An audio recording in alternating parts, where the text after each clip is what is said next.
गरीब और गरीब होता जा रहा है, अमीर और भी अमीर होता जा रहा है। राजस्थान में सरकार ने जब कर्मचारियों को ये पुरानी पेंशन स्कीम लागू करने की बजट में घोषणा की, इसके बाद की ये सबसे बड़ी लाइन है।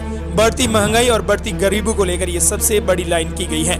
हालांकि आपको बता दें कि पुरानी पेंशन स्कीम लागू करने का काम सरकार में शुरू हो चुका है, लेकिन इसका भार कितने हजार करोड़ रुपए सालाना भार पड़ेगा सरकार के ऊपर, इसका डाटा भी आ चुका है। आपको बता दें कि राजस्थान सरकार ने 5.50 लाख कर्मचारियों को बड़ा फायदा तो पहुंचाया है, लेकिन इसके बाद जो डाटा आया है, ये डाटा बढ़ती महंगाई की ओर इशारा कर रहा है। क्या है पूरी खबर है, ये विस्तार से जाने, लेकिन उससे पहले आपको बता दें कि अगर आप द सुगम पर पहली बार विजिट कर रहे हैं तो आज चैनल को जरूर सब्सक्राइब कर लें। साथ ही बढ़ती महंगाई को लेकर और पुरानी पेंशन स्कीम लागू करने को लेकर अपनी क्या प्रतिक्रिया है कमेंट सेक्शन में जरूर दें। देखिए ये पहले क्लिप जिसमें पुरानी पेंशन स्कीम लागू करने से आपको बता दें कि कर्मचारियों के बीच खुशी की लहर है। आपको बता दें कि कर्मचारी गहलोत सरकार को आई लव यू तो कह रहे हैं, लेकिन किसी गरीब को आपने देखा है, किसी रीट अभ्यर्थी को आपने देखा है कि गहलोत सरकार को आई लव यू का नारा देते हुए? देखा है तो हमें जरूर बताना। देखिए ये क्लिप जिसमें कर्मचारी की खुशी की लहर के साथ गहलोत सरकार के नारे और आई लव यू के साथ लगा रहे हैं। देखिए ये क्लिप, उसके बाद बात करेंगे डाटा की। जिंदाबाद जिंदाबाद जिंदाबाद Ashok Gehlot I love you.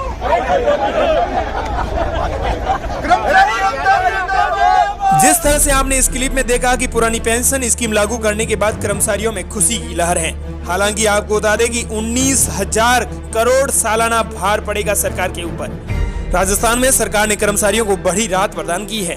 वित्त विभाग ने पुरानी पेंशन को लागू करने से पहले पेंशन सिस्टम से जुड़े डेटा जुटाने शुरू कर दिए हैं। 1 अप्रैल से रिटायर होने वाले कर्मचारियों को पुरानी पेंशन स्कीम के हिसाब से करीब आधे वेतन जितनी पेंशन मिलेगी, जबकि नई पेंशन स्कीम में ये पैसा बहुत कम है। नई पेंशन स्कीम में कर्मचारी, आपको बता दें कि कर्मचारी के हिसाब से आधे वेतन जितनी पेंशन मिलेगी, जबकि नई पेंशन स्कीम में ये पैसा बहुत कम है। नई पेंशन स्कीम में कर्मचारी के मूल वेतन और डीए को मिलाकर 10% पैसा करता है, वो इतना ही सरकार मिलाती है। वित्त विभाग में जयपुर से लेकर जिलों तक तैयारियां चल रही हैं। डेटा कलेक्शन का काम चल रहा है। एक मोटे अनुमान के अनुसार सरकार पर पुरानी पेंशन स्कीम लागू करने से सालाना 19,000 करोड़ रुपए का अतिरिक्त भार आएगा।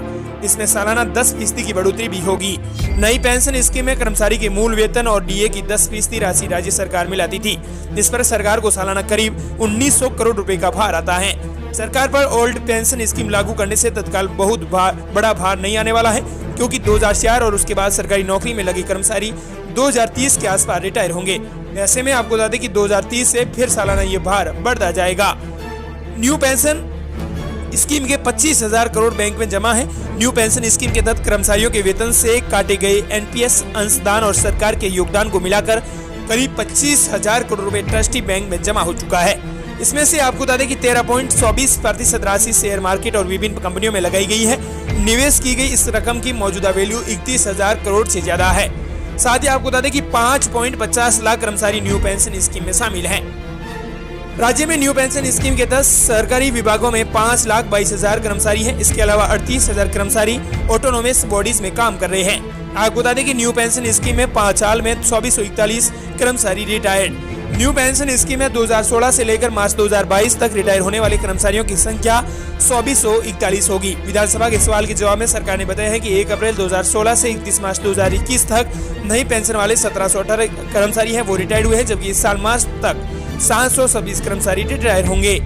सरकार का वेतन भत्तों पर खर्च और बढ़ेगा। पुरानी पेंशन स्कीम लागू करने से सरकारी खजाने पर बोझ बढ़ेगा। मोटे अनुमान के अनुसार 19,000 करोड़ के आसपास सालाना भार पड़ेगा, जो हर साल 10% की दर से बढ़ेगा। सरकार पर अभी इस भी कर्ज का आंकड़ा 5 लाख करोड़ को पार कर चुका है और सालाना 30,000 करोड़ तो ब्याज चुकाने में ही खर्च हो जाता है। वित्तीय जानकारियों के मुताबिक आगे सरकार की आर्थिक सेहत पर इनका असर पड़ता तय माना जा रहा है। पहले इनकार किया, लेकिन अचानक बजट में ये बड़ी घोषणा भी हुई है। पेंशन को लेकर अपनी क्या प्रतिक्रिया है कमेंट सेक्शन में जरूर बताएं।